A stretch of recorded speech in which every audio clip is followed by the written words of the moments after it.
I'm Tanya Fox, and you're listening to Fox Talks Business Podcast. I started my career in the corporate world, but always played to my own tune and loved to think outside of the box. This didn't always serve me well with the bosses, so I made the decision to become an entrepreneur. And that little seed of entrepreneurial curiosity continued to grow as I branched out into retail, service, and franchise businesses.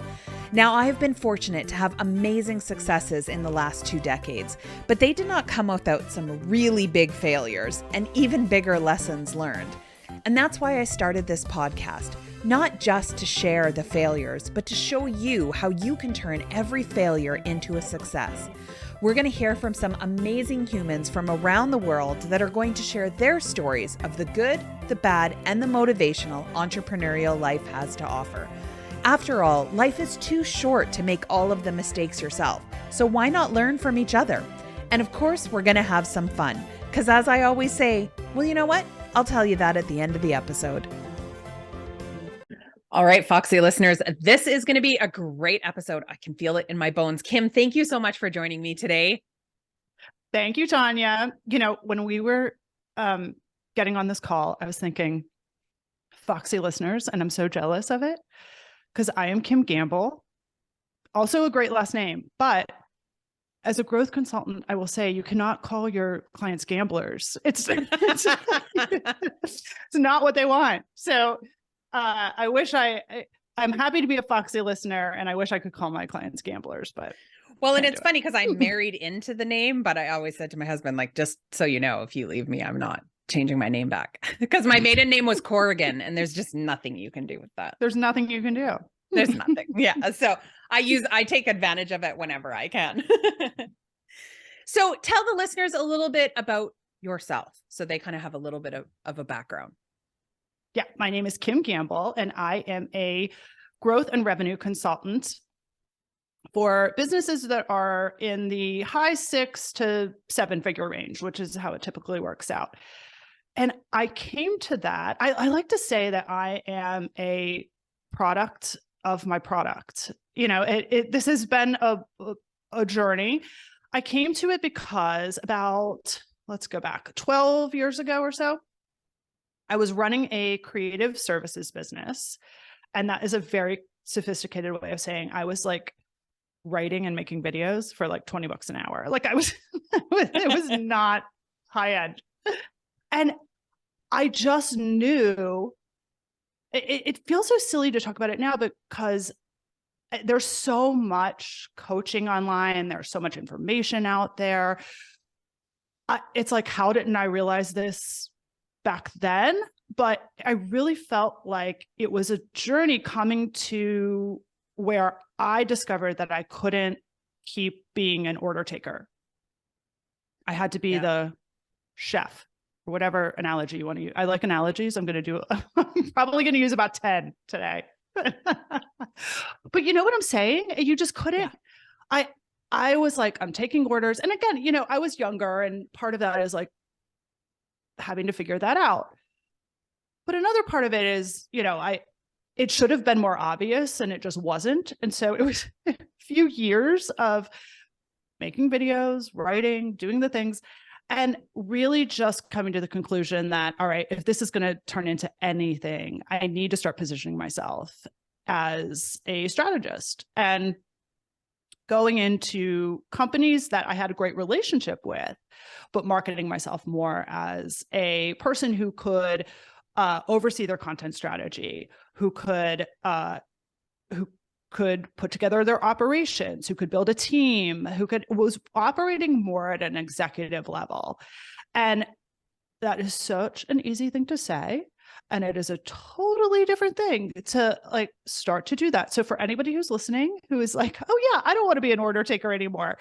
Don't be, but it doesn't happen like that. You know, it evolved and it was a process, but I did eventually end up getting to where I was working for amazing companies, national brands on projects that were like between $5 and $20 million. So those things felt like, you know, consulting on small businesses, really, the projects within these larger companies. And I mean, I'm talking like Netflix, HBO, CBS, all these awesome things that I've gotten to do. But it took some time. And as this was happening, I got to the place where I had done what I set out to do. I scaled a service business into the multi seven figures, and I had all these awesome clients. And I really, I was about to say I enjoyed it, but like that isn't true. It was work, and I felt like I can. This is I have the strategies now to help other people do the same thing. Well, and I think that's just it. Like I got to that point, that saying, and I hate when people say this, oh, like those who can't teach. And I was like, no. You said that wrong. It's those that don't want to teach. Because I can do everything. And I've always been like really diligent of that, of like, make sure I do the worst job in any company that I own at least once a month. So I remember what it's like to like scrub a toilet, or I remember what it's like to have to like deal with bad customers or whatever the case may be. But I don't want to do that for a living anymore. I just want to remember and then go, oh, that's why I now just tell people how to do stuff.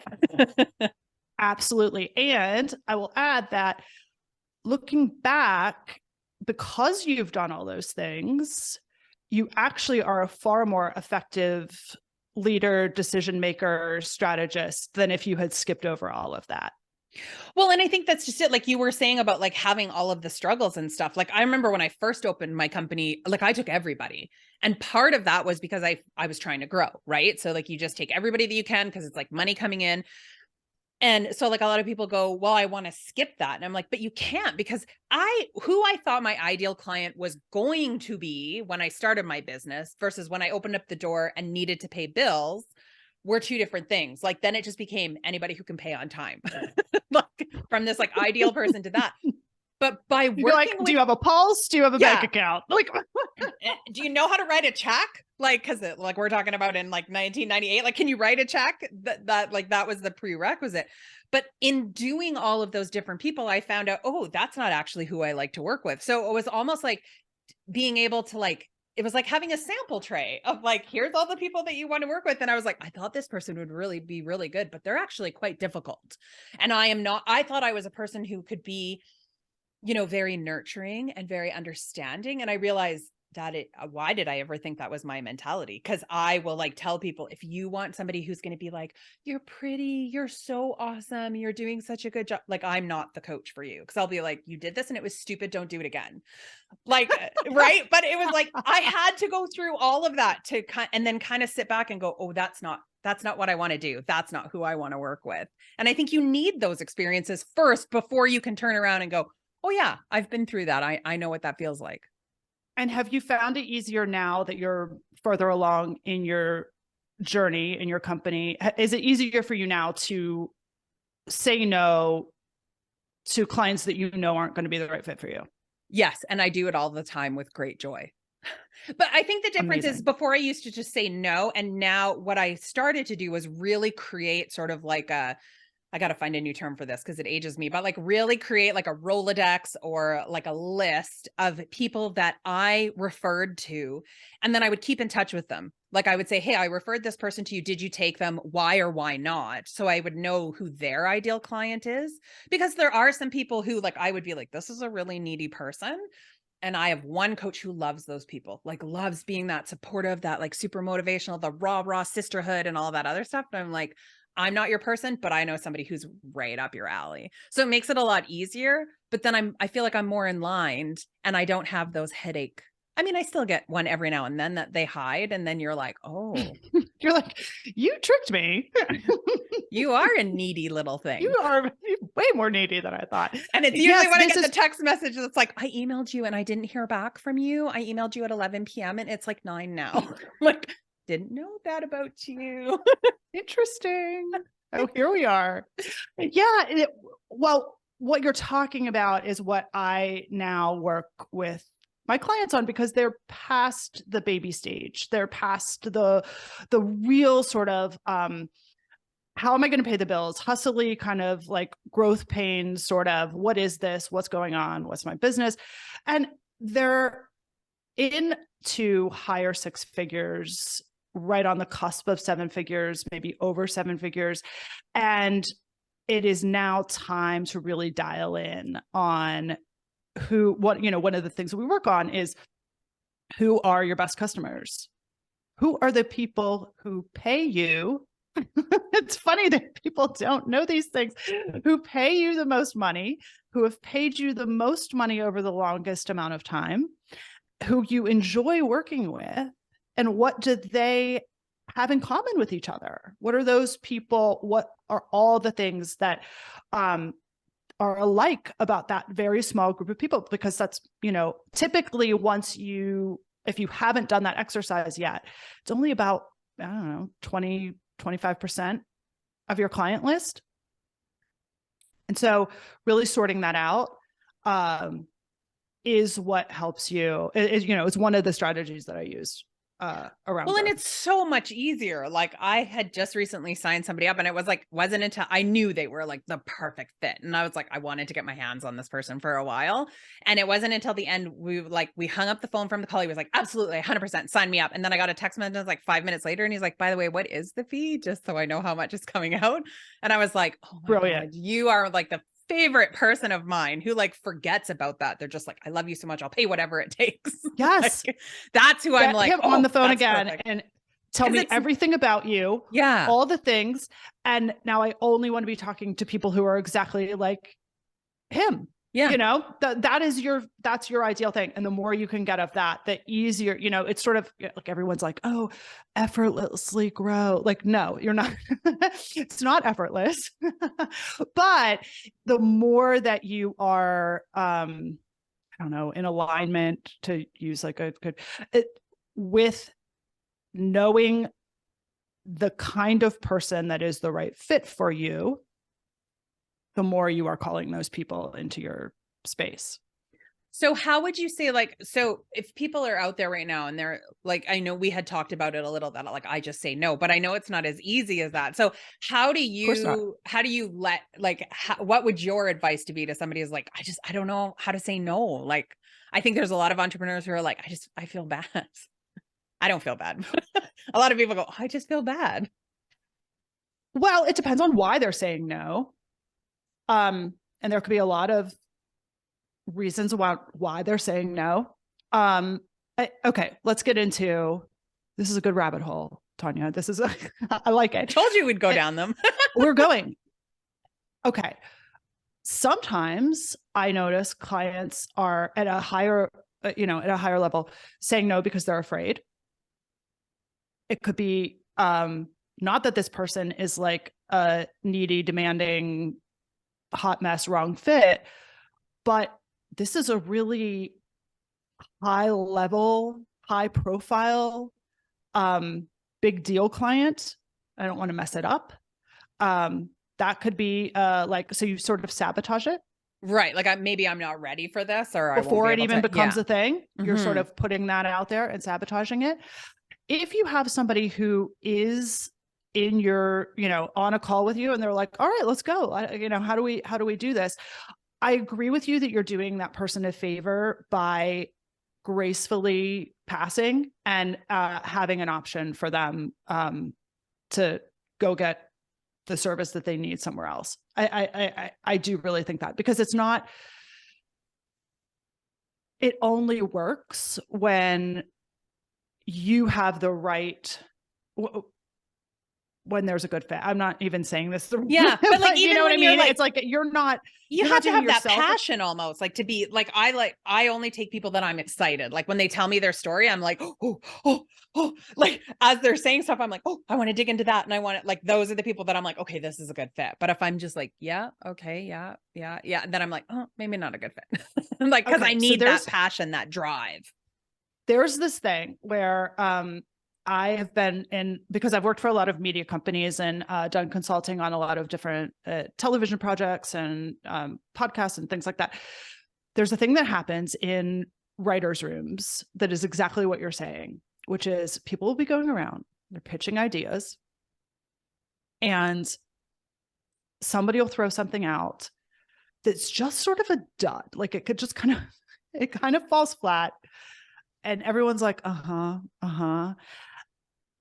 And then somebody will throw something out that everybody starts kind of like piggybacking on and chiming in on. And you can always tell when there's a good idea, when you kind of forgot who came up with it and everybody is just piling in. And I would say that's the same.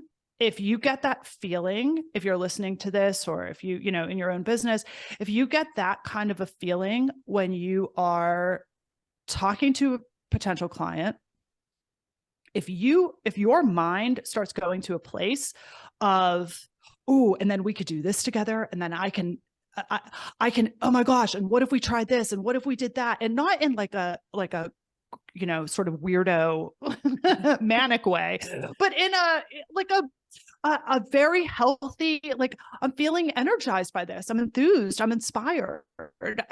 That is the feeling that you're looking for. If you are sort of naturally in your mind listening to the person and you're building on what they're saying.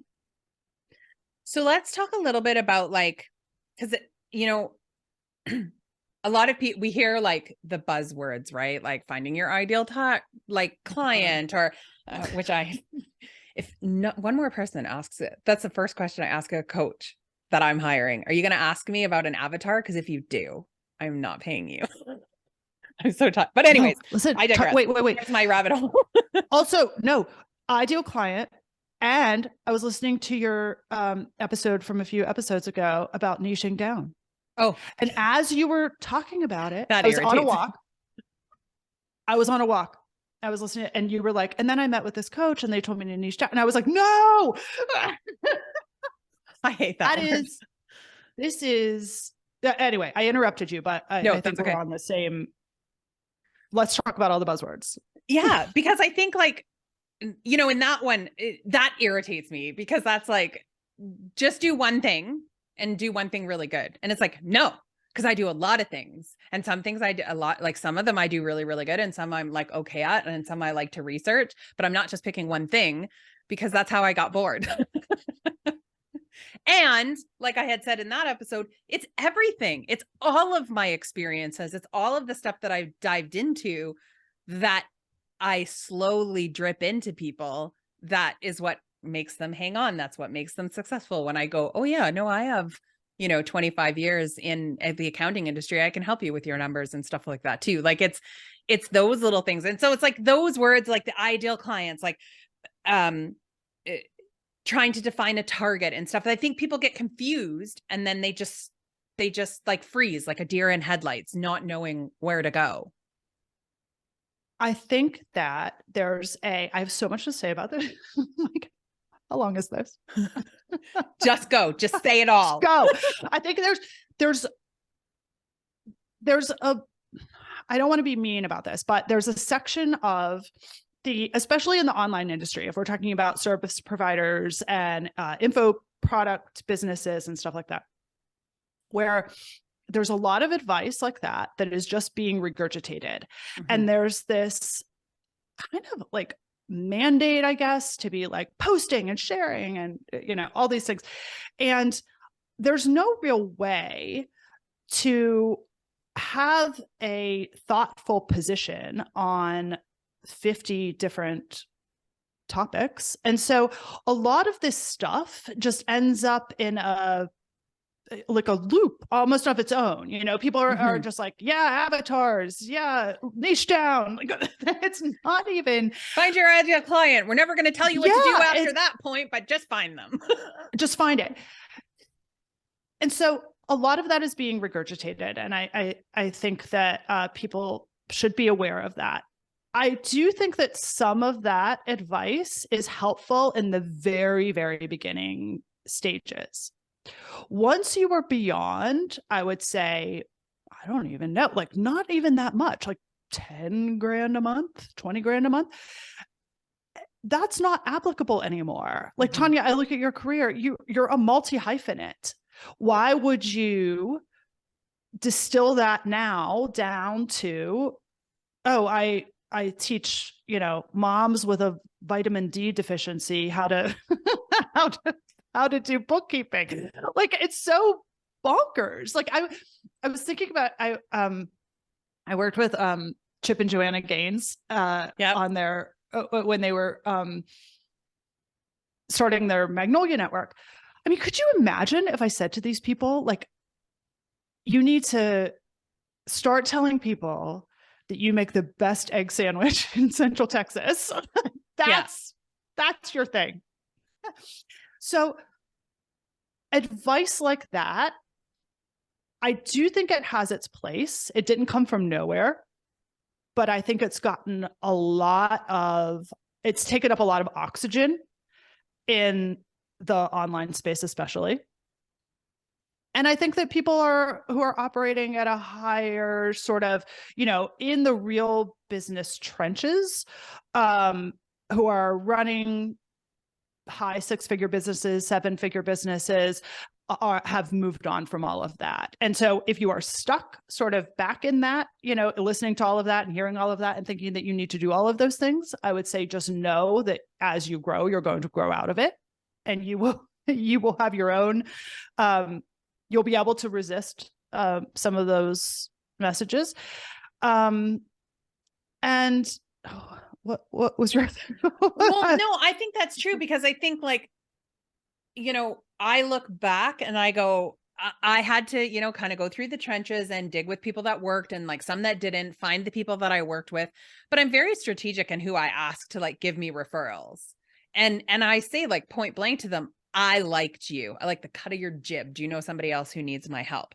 And so I was able to do word of mouth really, really easy, because it was those people. From an outside point of view, I always understood that people looking at, like, even when I had 5 businesses running at once, everybody's always trying to draw lines, right? Like, it doesn't make any sense. I'm like, it doesn't need to make sense to you. You're not the one who's running it. Like, it's okay. Like, do you want me to draw a line? Like, I can give you a spiel to make them connect all together if that will make you feel better. But sometimes the decisions don't need to make sense to you. Sometimes they don't even make sense to me. Right? Like, I opened a retail craft store because I thought it would be fun, and it was something I always wanted to do, and I did it, and now I'm done, and I sold it. To a lot of people, are like, that doesn't make any sense. And I'm like, it could have been really big. I just didn't want to. It doesn't have to make sense, right? It has to make sense to me. But there was a lot of stuff I gained out of that, right? There was a lot of lessons, a lot of things that I learned.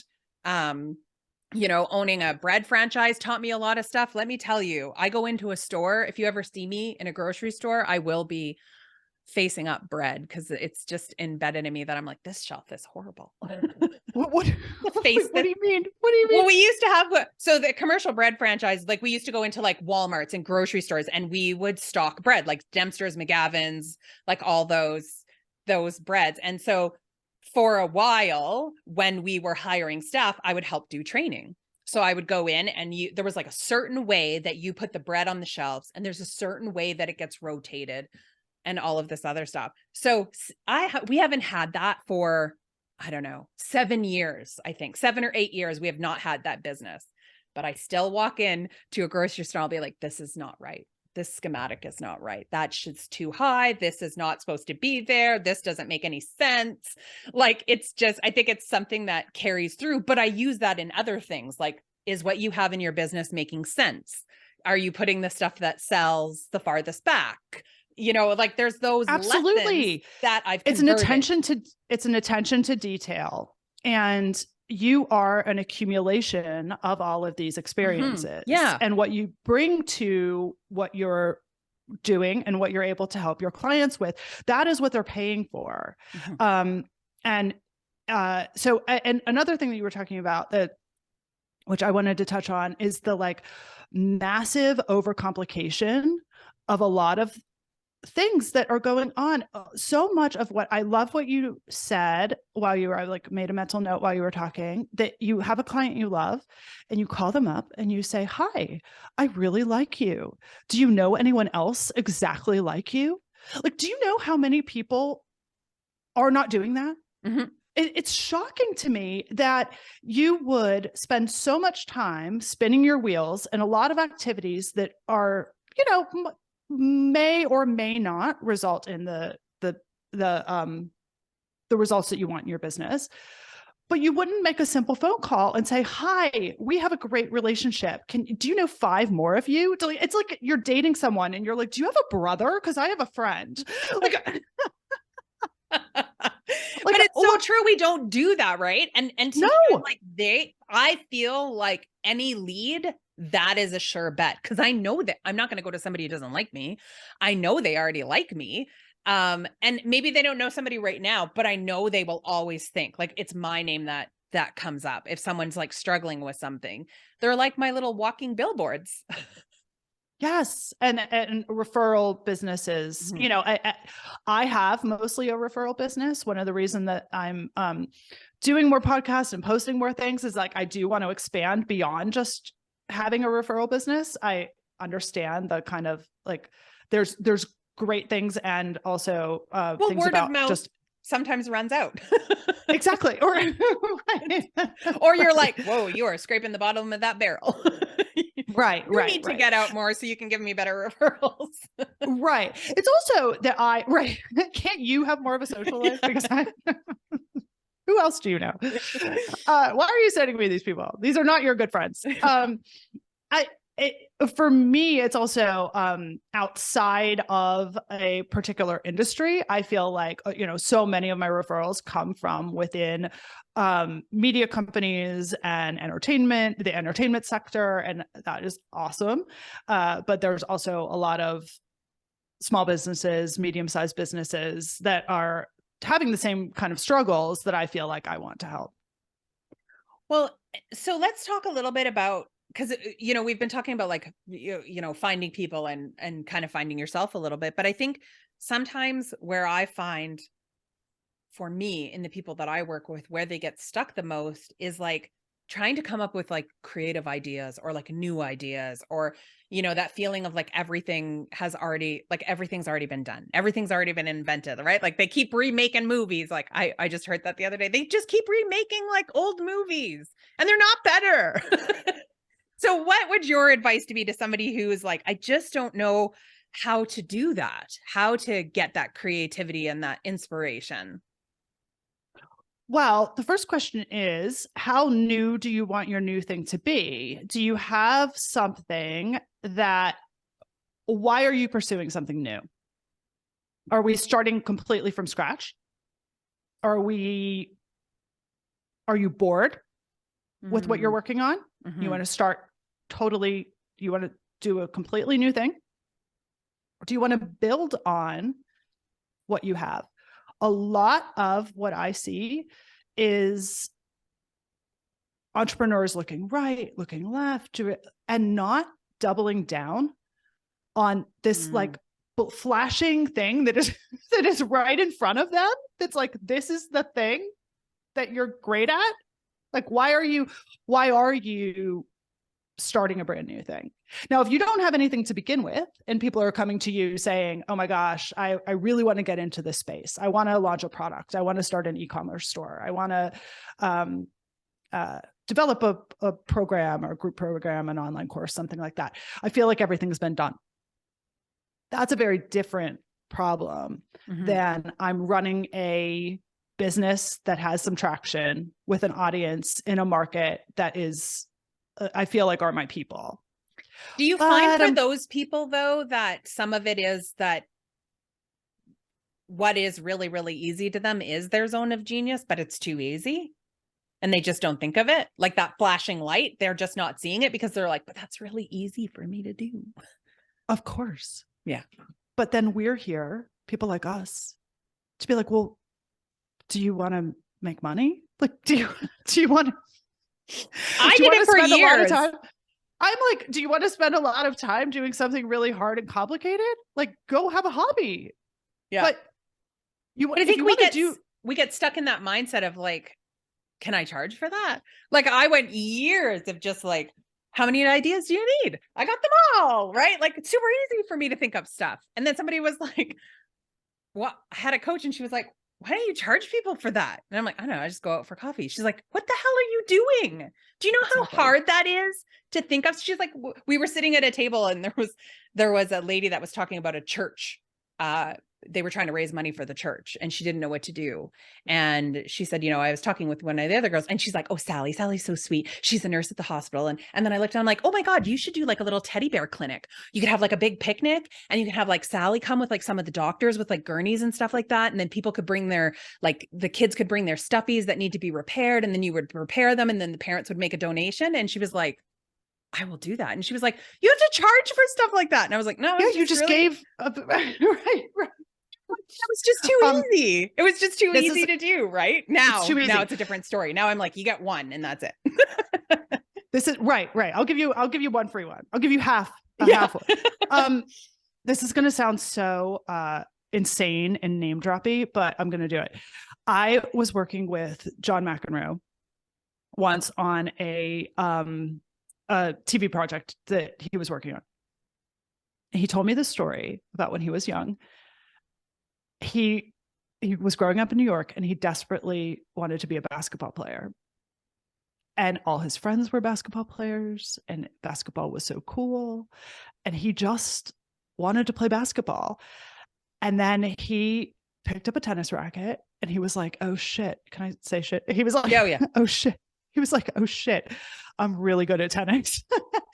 And it was like, what are you going to do? Are you going to fight against this natural thing that comes so easily that you can be,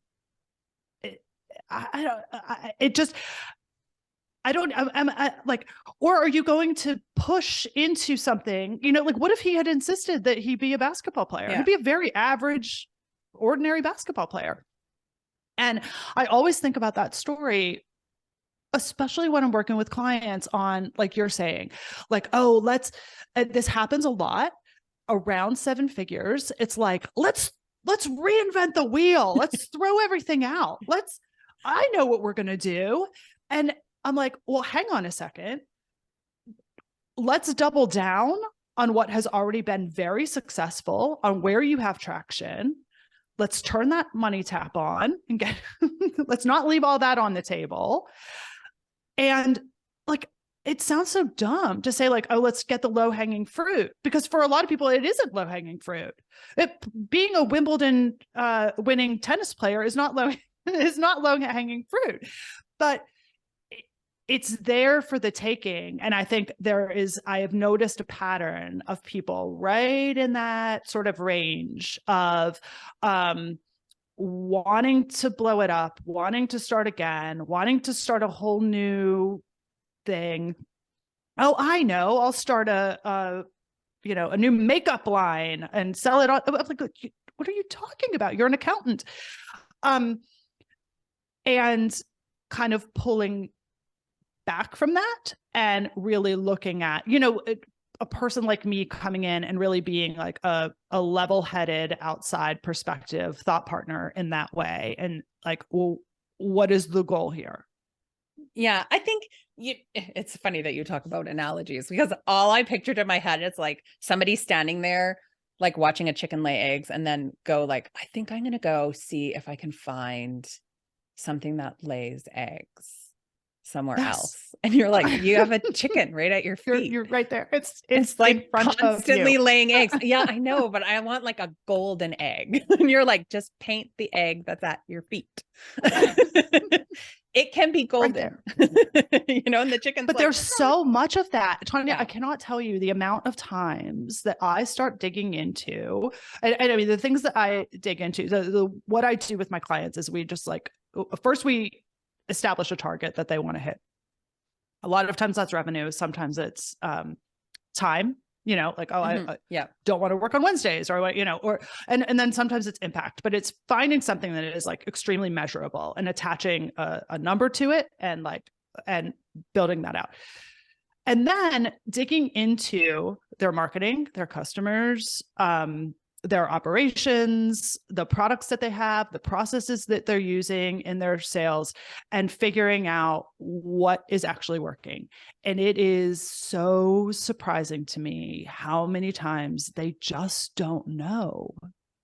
It's like another analogy. Here we go. But have you ever worn something that was sort of, like a little bit out of character for you, like a little bit of a risk, a little bit, and like you immediately start getting compliments on it. As soon as people see you, they're like, oh, you look fabulous. Like, it's kind of like, you don't know, it's hard to see yourself. It's hard to see what works on you. It's hard to see what works in your own business. And so it's always surprising to me, the evidence that I find of like, oh, look, you have this awesome email sequence that you were using. Like, what, a year ago? What happened to that? Like, what, people you just stopped using it. That's odd. Why? Let's bring that back. And again, this is, a lot of it is the entrepreneurial spirit and like, okay, I did that. I want to try something new. Right. Yeah. Let's move on. Let's move on, which I totally understand. But it depends on what your goals are, because if you really do want to build a solid company with a real, like, rock solid foundation where you're pouring your energy into things that actually do move the needle, and this all sounds very cliche, but this is what it is. There are, for each company, only a couple things that they're doing that really do make the biggest difference. And so it's just isolating those things and doing more of those things. Well, and do you find that sometimes people do stuff on too short of a term now? Like, it's like they expect, I'm just going to put this out there and then it'll be fantastic, right? Or if I, that whole mentality, if I just, like, the one I love the most from dealing with finances for people is when they say, if I just make more money. And I go, no, that's going to solve absolutely nothing. You're going to be just as poor with more dollar amounts going out. Like, it doesn't work that way. It's so wild. No matter how many times people say that, it is like a thing that you have to experience for yourself. Yeah. Because it doesn't, yes, you can warn the people, but that is exactly what it is. Well, and I think you have to go through, you have to go through these, experiences. Like, my son's going through this right now, who bought his own truck and decided a 1978 pickup truck was what he was going to go for, not realizing it's almost as like, it's just a little bit younger than his mom. Like, I was like, look at my body and how it's progressed. If I was a truck over these 40 years, truck, and then it'd be a good, right? So now he's like, it'll be fine. It'll be fine. I know how to manage my money. Like, he just messaged me and he's like, I have $3 in my bank. Like, and I'm like, oh, that sucks. But I'm going to let him be broke because I'm like, you got to feel what that starvation is like before you go, I'm not going to do that again. But okay, it's one thing for your son. It's a different parenting is a separate thing. It's different when this is why people hire you as a coach. Yeah. To avoid that. You've been there, you've seen it. You understand what they're walking into. You can warn them of the pitfalls. And I do think that, look, strategies, like we all can read the books. We all can look up strategies. We all can learn the thing, we've all watched the webinars. What really matters, and what I think the value that I ultimately bring to my clients is being that sort of solid, mature, experienced thought partner that is going to say, hey, hang on a second. I thought what we wanted was 20% increase in revenue. Why are you doing TikTok? Like, what was that? That's interesting. Where'd that come from? Not don't do it, not you can't do it, but bringing back to the original, what was our original goal? And you need somebody to help you do that. It's like, I mean, well, I think it's true. It's impossible to be able to do it by yourself because you don't see that you've gone off into that other field, right? You think the other field is in service of the goal. Yeah. I mean, I did it. I had my social media coach that was like, why aren't you saying stuff the way you say it when you talk to people?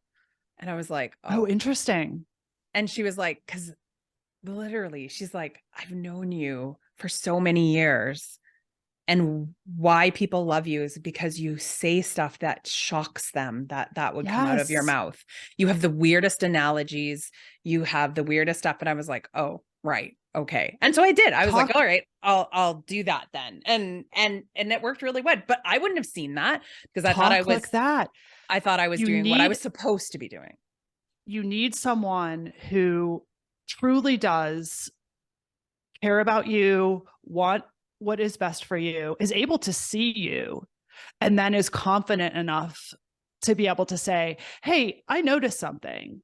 Here's something you could try with that, within a normal, healthy boundary, but to push in a way that is ultimately in service of what you want to achieve. That's why you're paying someone, not somebody who's going to yes you. I mean, I've worked with tons of very high profile people, fancy names, and they get yesed a lot. Mm. And I think that a lot of CEOs in their bubbles, in their world, in their niche, in their, whatever, it's hard to come in as a consultant, as a coach, and tell someone, hey, here's something that can be improved. Here's something that you could work on. No, I don't think that's a good idea. I think you're veering wildly off track. Well, and I think that's almost what is more refreshing. I mean, I had just sent a text this morning and I was like, no, that's not to a client. And I'm like, no, that's not the way it works. And he's like, no, I'm positive this is the way it works. And I'm like, it's not. And like, here's the reason. And then it was like 20 minutes later where I knew those 20 minutes he was searching it up and he's like, well, yeah, I just remembered. I think you are right. And I'm like, well, I knew I was right, but whatever makes you feel better. What do you do for yourself? Do you do work on yourself to stay in that confidence? Yeah, I think like for me, usually what I do is like for any of the clients that I'm working with, I will send them a sheet to ask them like, depending on the length that I work with them is like, have I done something that made a light bulb go off in your head? Or was there a statement that I said that kind of is still stuck with you? Because I think getting those things back because every time I get them back, it's something that I think in my head, that was a stupid thing to say. Or like I pushed over a boundary, or I said something I shouldn't, or I swore too much, or whatever the case may be. Those are always the things that come back to me. Keep that. Yeah. And I just keep track of it. Just to have it and remind yourself like this is it. Yeah. Because for me, I think it's like, what we were talking about in this whole episode, sometimes I forget that those simple things that just come out of my mouth. And like now if anybody goes, I got to put that on a t-shirt, like I will stop and write that down. Cause I'm like, somewhere in there is like such a nugget of information. That to me, I was like, I told somebody like, you can call yourself a professional. Like you just have to be paid for what you do. Why are you putting like so much connotation on this? Like a prostitute would be considered a professional. Why aren't you? And she was like, I have to put that on a shirt. And I was like, and I wrote it down. Cause I was like, I knew what I meant. And I know that just saying like a prostitute could be a professional is like something so simplistic, but I also know that the meaning behind it and what she took out of it, those lessons work better, right? Because she will always remember a prostitute can be a professional. She probably wouldn't remember it as much if I just said it, in my tamed down way of just saying like, you can call yourself a professional. It's okay. She wouldn't have remembered. Well, it's the way you're saying it. And also it's the, all of your background and everything that you've learned and everything that you've experienced sort of backs that up. Yeah. In the way that you could say it the way you say it. That's not going to come across. Somebody else could say that, which is back to our talk about so much that's being regurgitated online, and all of this stuff that feels just very like vague and generic, and all it's coming from just repeating it. I couldn't deliver the line, a prostitute could call themselves a professional the way that you can, because because that isn't coming from me. It doesn't come from my experience and my I feel like now I'm saying it. But that all of the things that you've accumulated let you say that in a way that resonates with someone. Yeah, and makes them realize I'm not saying that, being a professional is something like to bark at, right? But I think we forget that. And we also forget, like, and I've done this numerous times, is I also forget to talk to my clients and actually say to them, what do you like about me? Because they're the best ones. And I mean, now I'm sort of used to it because I've been in business so long and I've been asking this so much, but there are some times where I get surprised where I'm like, oh, I wouldn't have thought that would have been the thing, but because I never know what people latch onto, right? Like, what is it that you like? Do you like that I'm tough? Do you like that I'm soft? Do you like, and then it's those things that I try to nurture in myself and those things that I try to grow, because I know that's what's going to help me. Because somebody who's like, oh, I can't believe she talked about prostitutes. Like, if that shocked you, us working together, I'll steamroller you. Like, you're just it's gonna be horrible experience for you. Get on the roller coaster. This is not. That's tame to some of the stuff I've said to my clients. Right. But I think it's like you said, like getting to kind of the core of like who you are and what it is that you want to offer, and being like genuine to that, and not trying to like niche down or do what everybody else is doing, or, trying to constantly reinvent the wheel of your business, as opposed to looking at yourself and your business for like what is working. How did you figure out to ask your clients what they liked about you? Did somebody tell you to do that, or did you just sort of instinctually? My coach asked me, like, what do your clients think of you? And I said, they like me. And she was like, what makes you say that? And I'm like, well, they keep paying me. Like, they keep, our relationships keeps going. And then she says, but like, and she's like, always multiple questions, right? But why do they like you? Like, specifically. Why? And I was like, organized? Are you? Yeah. Right. Like, I don't know. And she was like, well, you need to ask them. And I was like, wow. And so the first ask that I said, hey, I'm just doing this experiment. And I'm very honest, like, hey, my coach, because anybody's hiring me for a coach, if you're coaching, I think you need to have a coach. I mean, psychiatrists and shrinks, like, they all have somebody too, right? And so I said, hey, my coach is getting me to do this. I would love for you guys. And I just filled out like made a simple form for them. Could you just answer these questions for me? Because I'm really curious. And that first time I was shocked, because it wasn't what I thought they were going to say. I thought it was going to be based around my productivity, what I do, my results. And I would say probably 95% of it was my attitude. Yes, something based around attitude or personality. And that's when the light bulb went off and I went, son of a bitch.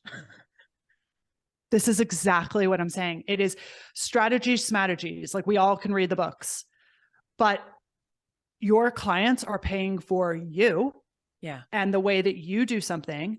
And if you don't know what that is, then you need to figure it out if you want more clients like that.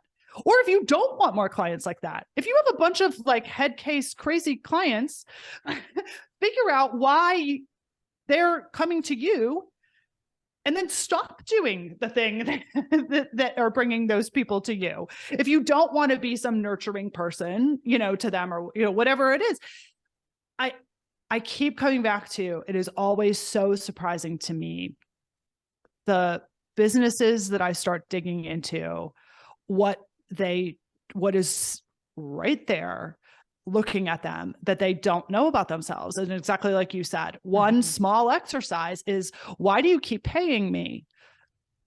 Oh, it's because is it because my spreadsheets are pretty? Is it because, like what? Yeah. Cause it's not just because the invoice keeps coming. Like, nobody's ever written that. Although it would be funny if somebody did now, but right. Oh, I forgot I was paying you. Thank you for reminding me. Yeah. We're going to cancel that subscription, please. Yes. Oh yeah. Right. You just reminded me. No, And these are so many times, I can't tell you the amount of times I have gotten to the end of an exercise like this with a client, and it's like, I cannot believe I haven't been doing this. I can't believe this is so obvious. It feels like it's cheating. It was just sitting right there. And but you only do it if you have the initiative to do it in the first place. You have to have you have to want to, but then I think it's so much easier if you have somebody who's coming in from an outside perspective and challenging you to take a look at some of these things and use them to your advantage. They're already there. You might as well know about them. So for you, what was an obstacle that you had to overcome? I'm assuming that someone else pointed out to you and you went, oh yeah, that.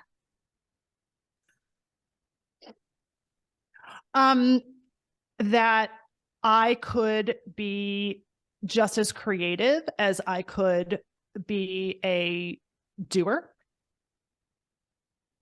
That my ideas were worth a lot. That I had thoughts and perspectives and ways of approaching problems that were valuable, that people would choose me over somebody else in order to have those things. That it wasn't just about, like you said, like it's tempting to feel like your bread and butter is the execution, mm-hmm. the organizing, the planning, the structure. And those things are very important, and people will pay for that too. But those are more, you can follow a checklist to get to those things. You can, mm-hmm. There are strategies on paper that help you execute those things.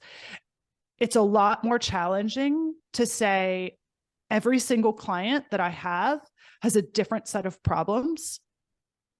At the core, it's all the same, but the ways that those problems are showing up and the things that are going on inside that business and what they're looking to achieve are going to be different.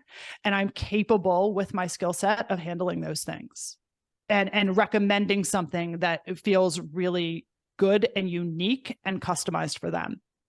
So what do you think about this statement, thinking outside the box? This has nothing to do with it. I'm just curious as a creative person. I've never thought outside the box about thinking outside the box. Because I know that's like one statement that I would get all the time. Like, I love how you can think outside of the box. And I was always like, what box? What? Yeah. I'd be like, I've never thought about the box. Because I think non-creative people think that, like, they just like, I just can't, you come up with like crazy ideas. Like, how do you do that? And like over the years, I've like honed it down to now I'm like, I can, like, I've experimented a lot over the last 5 years of trying to get other people to start like being more creative with stuff. So to me, I'm like, I don't know what box you're in. It's just a weird. What box are we talking about? I'm like, I feel like this isn't about thinking outside of the box. When you were talking about, you met this nurse and you said a teddy bear clinic and she should start this thing, the excitement and the enthusiasm around the way that you talk about that, I think is what people respond to. And I don't know if that is what box that is, or if you're, what you're thinking. I guess that technically would be considered thinking outside the box, because I'm sure she hadn't been told something like that before. But it seems like that is the container that you're operating in. You're hearing what somebody's doing and you're coming up with, oh, here's an idea for you. Here's a solution for you. I think it's fantastic. You don't have to be in a box. Well, and I think that, for most people, I just go, just don't put limitations on stuff. Like when you're thinking, it doesn't, like, this outside of the box thinking, I'm like, everybody does it. Like, walk around your own house and see an object that you use not for its intended purpose. Like, everybody has a cup that's a pen holder. Like, that's thinking outside of the box. You're using something for something it's not actually intended for. And then people are like, oh, oh, I didn't think of it that way. And I'm like, yeah, it's just, not all my ideas are golden. I mean, I have had some ideas that I've thrown out there that are doozies. Like I look back sometimes on my idea book and I'm like, why did I ever think that was going to be a good idea? Okay. But here's the thing. I think if you are pursuing something, because I always keep coming back to, is this in alignment with what you said you wanted to begin with? And so sometimes an out of the box idea can feel very fresh and fun and enticing, and you can start doing it. So you're like, I know we should. Okay. So here's an example. I was working for a client once and they were having a muralist paint this was in downtown Miami. They were having a muralist paint some like scene on the side of a building, but they didn't have any kind of lead capture mechanism on they had no opt-in form on their website. And I'm like, guys, the muralist is awesome. I'm sure that's going to be great. But if you are looking to get leads for your business, maybe the first thing you should do is put a way for your customers to get in touch with you on your website, not paint a mural. And so I think that this isn't to say this, I don't say this story to like squash fun ideas, but I think that sometimes ideas can be a little too, like, it can get too alluring. They could be distractions. They can deter you or dissuade you from what your goal ultimately is.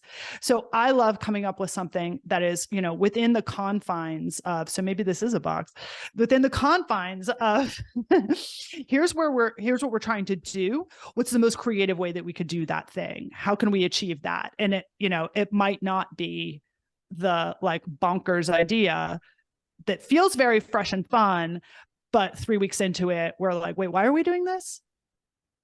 Well, and I think it's just like, I keep the book because I go back to it all the time. And some ideas that I thought were crazy at the time, now I'm like, I could totally do this. Like I could pull this off now. Whereas before, like telling my clients that's stupid, like being brutally honest in what I thought would never have crossed my mind when I first started my business. I was very, very diplomatic in the stuff that I wrote. And my first business was an accounting company. And let me tell you, people try to get the weirdest stuff across from you, but I would be like, I know, I don't really think that's in the confines. And according to like this regulation and stuff like that, it wouldn't really pass. Now I'm like, Debbie, I don't give a shit. You're not writing off your boat. Like you rent apartments for $700. Who are you bringing on this boat? Right. But I was like, I would never have done that before. Now I'm just like all about that. But I also have the experience to back me, right? Like I know I have the knowledge to be like, and here's the reason why. But so I think it's, keeping those because you just never, and some of them I thought were really dumb, but they spurred me onto something else. Like it got my creative juices going. And I'm like, well, that was kind of dumb, but I could do it if I did this, or if I tweaked this, or whatever the case may be. So for those that are out there and have been listening, to us jump down all of these rabbit holes, but are going, yeah, I kind of feel like something just, I'm ready to kind of get to that next point, but I know I'm not going to be able to do it myself. What is the best way for them to find you, to get a hold of you? Oh, I have right now, I'm offering a complimentary strategy session. So you can apply for that. It's at kimgamble.consulting.com, KIMGAMBLE, consulting.com /apply. And so what type of people are you looking for? Same as the people that you work with? Yes. High 6-7 figure businesses. I've worked with service providers, with online. Why am I blanking? I'm like, who do I work with? Who do I work with again? What am I? Online info product businesses. The info product businesses, service providers are the bulk of it. And then I do a lot of work as well, like I was talking about with media clients and people who are doing creative projects like that. So just before we go, and I'm going to put you on the spot with this, but if you could give one piece of advice, not to the clients that you work with, but the ones that are up and coming, to be able to work with you, what would that be? That now is the best time to have an original take on something and to just hammer that over and over again. Come up with what you believe and say it 50 different ways. Don't have 50 different takes on 50 different things. Come up with something that you can really stand behind and use the whole of your personality and your experience to get that across. There's so much out there, and 99% of it sounds very, very similar. And so now is a great time. There's never been a better time. Yes, it feels very crowded. It feels very saturated. That I do not believe that that's true. I think people are aching for original voices, people who talk the same way that you were describing that you talk to your clients, Tanya. I mean, listen to Tanya's example. She's like, what the clients love about her isn't what she thought they would love about her.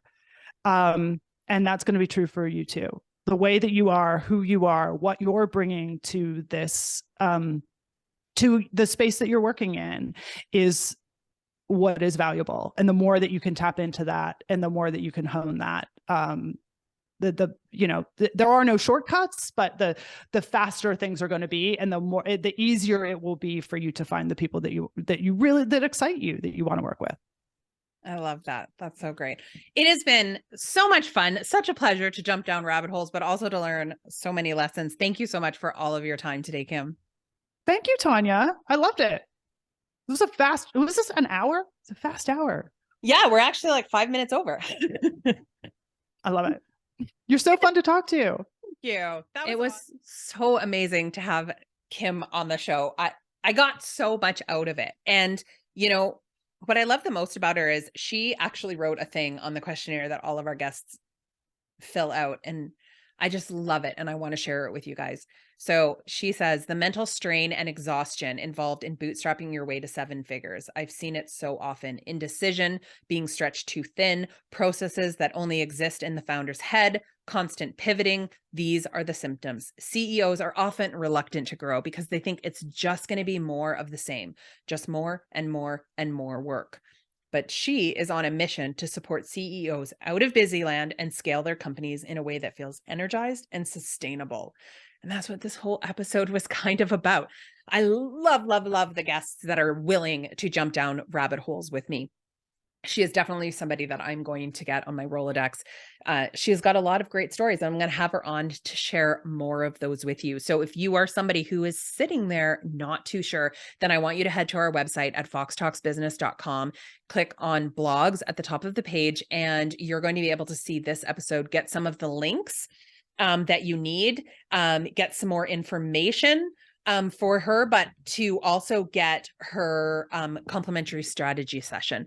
So we'll have all of the links to where you can apply. And even if this call isn't for you, or even if you don't become a client when you do it, she's also going to make sure that you get her 1-page framework with customized next steps. So you yourself can go ahead and still move forward. So you don't have anything to lose. So you might as well make that call. One of the calls that I made was wanting to change the website that I just sent you to. And I had interviewed Lindy on my show with Up in a Day, and I just love everything that they're doing. And although we're still restructuring and rechanging, I absolutely love them. So if a website is something that you're looking that you need to move forward with, check out upinaday.co. That's upinaday.co, and they will be able to help you out. If you're interested, in hearing more about what it is that I do and some of the programs that we have coming up, and even coming into my coaching, we have opened our waiting list right now for our next one. We have one that is going to be opening up in April, and then another one that is going going to be opening up in September. These are going fast. They are very limited. We only have 8 spots available in each one. It is a year-long program. We are going to tear down your business, figure out what's not working. We're going to enhance what is working. We're going to help you start feeling more passionate, more motivated. We're going to help you with implementation. And of course, at the end of the day, what we all want, growing your profits. So check out our website, send me an email, send me a DM on any of the social medias, just say interested in coaching, and I will send you all of the information to get your name on that waiting list for when we open up registrations. So guys, I say this every single week, but it's meant to be said, and I hope you take it to heart. No matter what it is that you're doing today, make sure that you take time to have fun. Because if you're not having fun, why are you doing it?